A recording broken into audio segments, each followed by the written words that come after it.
good morning mga idol. So magluto tayo na lang. Ito na naman yung lulutuin natin. So alam nyo ba itong lulutuin natin mga idol? Pag may sayuti, may dahon sili, pag may manok, ang kalalabasan ay tinula. So gagawin natin mga idol for today's video natin. Ito ka magluto tayo tinula ito. Ito hindi kayo magtaka nito, dahon sili ito mga idol. Kailangan natin ihalo dun sa tinula natin at saka itong sayuti na naka-ready na, no? At saka itong bawang, itong luya, at saka ito bawang siling green. Pwede na yan mga idol. So umpisahan na natin mga idol. Magmamantika itong manok, medyo mataba yung manok natin. Ilagay na natin, diba? So ito, para hindi tayo matutuyuan yan mga idol, ilalagay natin kagad yung manok para ano. So kukuha muna tayo ng panunok natin. So ayan na mga idol, halu-haluin natin. Okay. Hindi na natin lagyan ng mantika. So ito, para hindi masunog yung ano natin bawang, maglagay na tayo ng manok. Unahin natin itong may taba para ano. Kasi para magmamantika na ito, ilagay na natin lahat. Para hindi masunog yung bawang.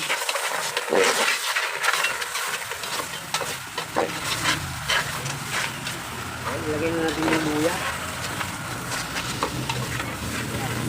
Maya mga idol, magsasabaw yung manok na yan. Malabas ang mantika niyan. Pinilang muna siya mga idol para makuha yung langsa niya. Ayan. Tinula, no? Gagawin natin tinula. Ito, nabuhos na natin ito. Wala nang laman yan. So itabi na natin dito sa ating ihahalo mamaya ng tinula natin. Itong sayuti, siling green. Yung ano, dahon sili. Ayan. So nilagay na natin yung luya. Medyo mataas yung ano natin, no? Camera, medyo itataas-taas pati konti para makita yung ano natin yung niluludok.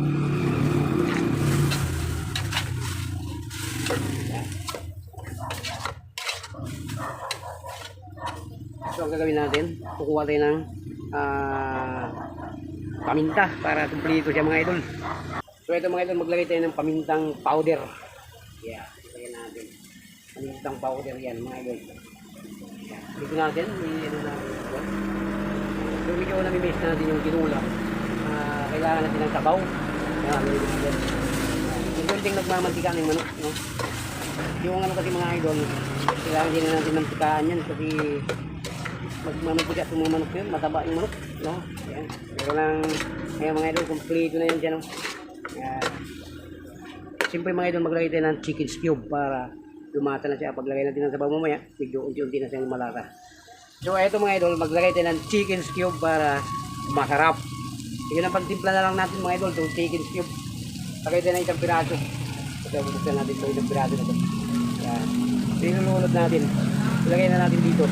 Hanggat lumabas ang magmamantika na yung manok na ito, ilagay na natin. Haluin natin.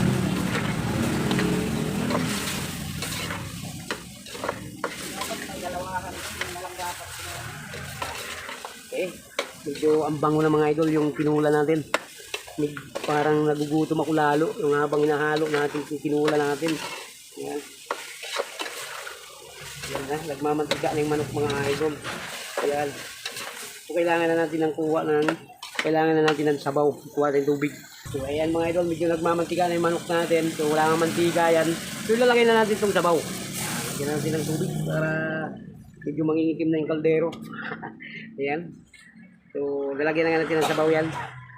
Balikan natin mga idol. So takpan na natin para kukulo na yung sabaw natin nilagay. So tatakpan na natin mga idol para kukulo na yung tinula natin. After 5 minutes, balikan natin yan mga idol. Natin kumulo na mga idol, oh. Ayan, oh. Malapit na natin ano. Saglit na maluto ito mga idol. So ito mga idol, palutuin muna natin manok. So bago natin ilagay ito, isasabay natin dito sa ano mamaya, sa yuti natin ilagay. Kasi pag ilagay mo to, medyo maangang sabaw. Ma-over pag kaluluto to. Tama lang to mamaya pag maluto yung sayuti. Isasabay natin sa dahon sili yan mamaya. Ilalagay natin para hindi ano lang, para hindi siya ma-over, hindi siya angang sabaw. Yan. Ayun na yung panahog natin mamaya pag maluto na yung manok. Ilalagay na natin itong sayuti. Bago natin isusunod natin yung dahon sili, itong siling green. Tapos pinakahuli na to. So pag maluto na mga idol, bago natin ilagay ito para diretso haon na yan mga idol. So pagka ano yan, madali lang maluto yung dahon na yan, dahon sili na yan. sariwa yung mga idol. Medyo binabad ko lang muna sa tubig para hindi siya hindi siya malanta. Kailangan buo pa siya na ilalagay natin sa ating tinula. So ito na mga idol, pakulo na naman yung tinula natin. So medyo nagbula-bula siya mga idol. So papunta pa lang sa yan. Kung papakulo pa lang siya. Ayan. Tingnan mo mga idol, kahit walang mantika yan. Oh. Maraming mantika. Oh. Hindi nga natin nilagyan ng mantika yan. Kaya pag maglagay ka ng mantika sa tinula, grabe ng mantika mga idol. So mataba yung manok nating nabili. No? Kailangan, unahin mo lang yung sibuyas at kabawang, ilagay mo, sunod mo yung manok. Siyempre, magmamantika na yan siya mga idol. So takpan muna natin para unti-unti lumambot na siya.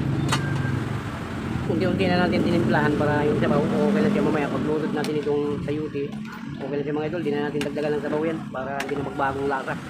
Yan. Kaya nilagyan ko na yan, tinimplahan ko na yung mga idol para diretso natin ilagay yan mamaya. Hindi na tayo magdagdag ng sabaw. Okay na mga idol, sarap na yung sabaw nito. Yummy na yung mga idol, yung sabaw na yan. So malakas ang kulo, no? Takpan muna natin. So maya maglagay na tayo ng sayuti. So ayan mga idol, tingnan natin. Tingnan natin yung mga idol, yun. Excuse me po. Ito, sarap mga idol. Nanguna yung luya. Ayan. So ang gagawin natin, maglagay na natin itong sayuti natin para paluto na rin itong manok natin eh. Lagyan na natin yung manok natin mga idol. Itong tinula natin. Lagi na lang ako nagkamali sa salita ko. Itong sayuti, lalaki pala natin. Let's go. Mga idol. Okay. So andyan na yung sayuti mga idol. Nakalunod na. Ayan. Ayan. Kalagay na yan. So lagay na rin natin itong siling green natin. Para, ayan na. Para magkaroon na ng lasa yan. Yung tinula natin. Wow. Yummy na mga idol. Wow, takam na tayo nito. Pakulunod natin para lumambot na konti yung sayuti. Tapos maya pag lumambot na yung sayuti, ilagay na natin yung daon sili. Tapan muna natin mga idol para lumambot na yung sayuti natin at yung manok natin. So ito mga idol, bisitahin natin. Baka luto na ito. Ayan, sarap na mga idol. Ito na ito mga idol, lalang buhay ng manok. Tagig lang tulutuin. Ayan. Wow, tinula. Sarap ng tinula ngayon mga idol, sabaw. Tikman natin yung sarap. Okay lang mga idol. Okay lang timpla yung sabaw natin. So, ilagay na natin itong dahon ng sili. Ayan, lagay na natin. Ayan. Wow, sarap mga idol. Lagay na natin. Lulog natin mga idol.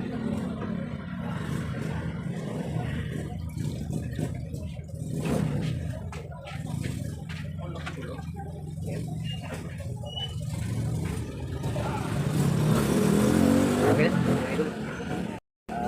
Dapat natin. Ito. Haluin natin mga idol. Wow. Ito na yung tinula mga idol. Ayan, may daon tinula. Kumplito na yun siya mga idol. Ayan, daon. Yung tinula natin. Ayan. Ayan. Okay. So, painahan na lang natin yung apoy mga idol. Baka, medyo malakas. Ayan. Ito na yung tinula natin. Napaka-yummy mga idol. Oh. Ayan. Lapit ko din kamera dyan. Ito na mga idol.